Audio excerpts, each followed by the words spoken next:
Hello and welcome to the Calmcast, a time to feel calm and think clearly. I'm Claire Downham, the Queen of Calm, a transformational life coach. I was a burnt out head teacher who finally made the journey to calm after years of trying, and I want to prevent you from having to do the same.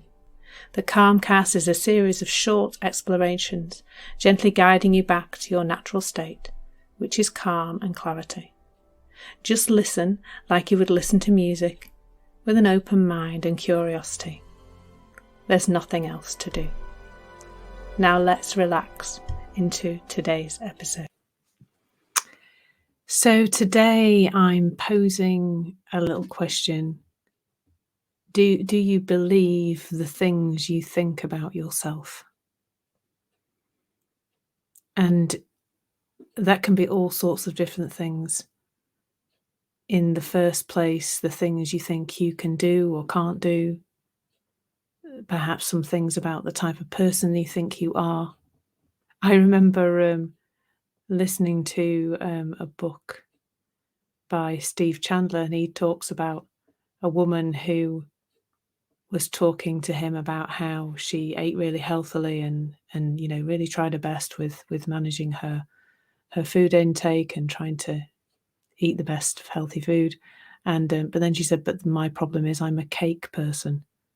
And of course that meant that every time she came across cake, she had to eat it because she was a cake person.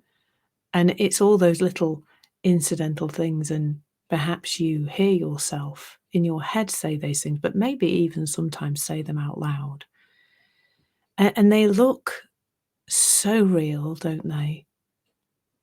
And part of the reason they look real is because once we believe them, they are like a very powerful self-fulfilling prophecy. So like the cake lady, because she told herself she was a cake lady, then she saw cake where maybe the rest of us wouldn't see cake, and she ate cake because she had the concept of herself being a cake person.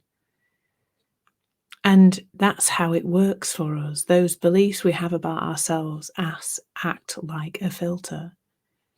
And that means that if I believe, for example, that I'm a nervous person, for example, and then I will notice all the moments when I feel nervous, which may or may not be more or less than the person who doesn't think they're a nervous person, but they don't notice them because they just see those as being part of normal life. But once we have a belief about ourselves around something that we think is us, that just becomes we notice it more about ourselves. We become more conscious of it, more self-conscious of it, I suppose. And what I would like to do in this conversation today is to help you to see the quality really of that which passes through your head as being pretty low, especially the horrible things you think about yourself.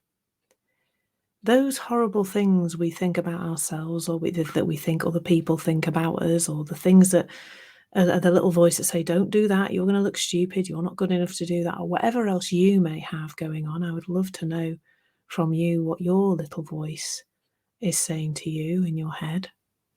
Because we've all got one, by the way. Don't think that you're special if you've got a voice telling you you're a bit rubbish in your head, because we've all got one.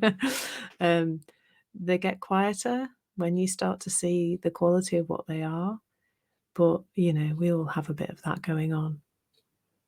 I spent years trying to manage that and make it go away. Anyway, the quality of it, back to the quality of it. The quality of it is absolute tollywaffle. I mean, I tend not to swear on these sessions, but but it is tollywaffle. Tollywaffle is a good word, actually. It's bunkum, tollywaffle, trash, rubbish, whatever. It's horse poo, cow dung. I'm just randomly saying rude things now, but To avoid swearing, I'm now saying more things than I need to, but it's seeing the quality of that that which passes through your head is part of that conditioning, and that conditioning has come from a whole load of stuff that had absolutely nothing to do with us. So where perhaps an angry parent shouted, "You're an idiot," or, you know, "You'll come to nothing," or a teacher who told us we'd never be any good, or, whatever else. There's all that stuff, all that noise, which is being learned alongside the useful practical stuff about the world, like gravity makes things fall down all the time and flames burn and all that. It's all being learned at the same time. That's why there's the confusion. That's why it looks so real.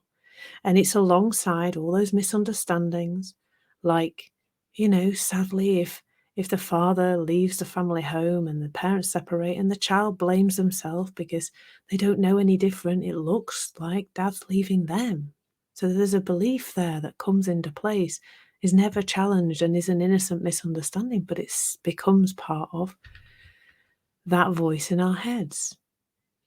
It's made of the words of that bully, and yet we're still listening to it. It's made of absolute BS, but we're still listening to it. And there's something really powerful when we start to see the quality of it. That it is just made of all this stuff that we've learned as we've gone through life. It's not really anything real about us. And you may be thinking, so what the heck am I then? I was a bit like that. So if I'm not all this noise in my head, my personality, if I'm not that, then what am I? What am I then? Well, when all that starts to fall away, you start to see that you're this whole being, this unbreakable soul or diamond or energy, whatever you want to call it, whatever you want to see in that. But just seeing that that's who you are, the wisdom, the peace, the clarity, the resilience, the confidence, all those things that you think have been taken away by the world, all those things that you thought were you. When they fall away, what's left is a connection to who you really are, which is all those wonderful things that you were looking for outside of yourself. And the joy of this conversation is that I am not inviting you to take that inner voice and try and change it. Because if you've tried to do that, have you noticed how hard that is? How it can seem to take years of affirmations and therapy and poking and prodding in the past and tools and techniques that you do on a day-to-day basis and just masses and masses of self-development. And the irony in the phrase self-development is that this self we're talking about, it's just that collection of thoughts. It's not a thing. It's not a real thing. It's not a solid thing. It's not an actual thing.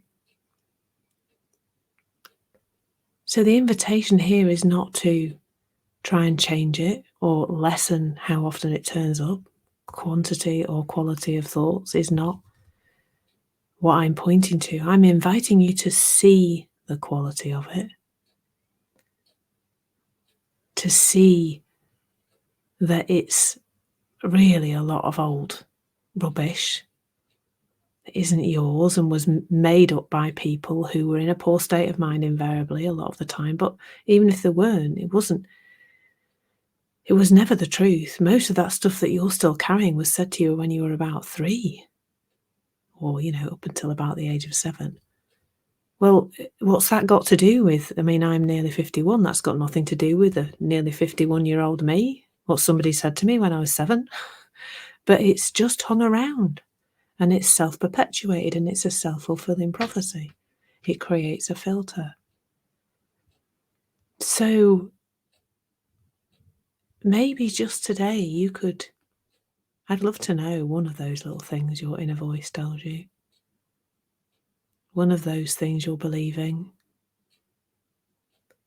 But maybe you could just start to hold it a little lighter and start to see, as you hold it, what is it made of? Not the details, and we're not into the details, never mind who said what in the past, but just the understanding that that's what it's made of. Cross parents, angry bullies, teachers who were unkind in the moment. All of those people innocent too, because of course their thinking and behaviour was produced of the same stuff.